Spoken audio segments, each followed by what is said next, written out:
अस्सलामुअलैकुम। आशू के संग आशू किचन में मौजूद हैं आप और आज यहाँ बन रही है जनाब चिकन कड़ी। तो उसके लिए मैंने पहले ही चूल्हे पे प्याज चढ़ा दी है और साथ ही में मैंने चिकन भी डाल दिया। उसे अच्छी तरह से मैं रोस्ट कर लूँगी और ये थोड़ा थिक सा सालन बना रही हूँ चिकन का, ताकि बिल्कुल पतले शोरबे वाला सालन नहीं है, ये बहुत मज़े की बनती है ये। इसमें मसाले मैंने लहसुन कूट के रख लिया है, इसमें अदरक नहीं जाएगी, वो मैंने इसमें शामिल कर ली और खड़े मसालों में सिर्फ़ दालचीनी और हम 2 लौंगे डालेंगे, लौंग ज़्यादा नहीं डालनी है।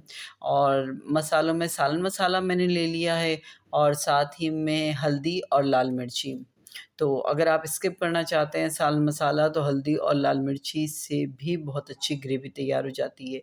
टमाटर मैंने ग्राइंड करके रख लिए हैं 3 टमाटर, ताकि शोरबा इसका बहुत मज़े का बने। तो 3 बस इसको थोड़ा-सा भून लूँ ना तो वो टमाटर इसमें शामिल कर लूँगी।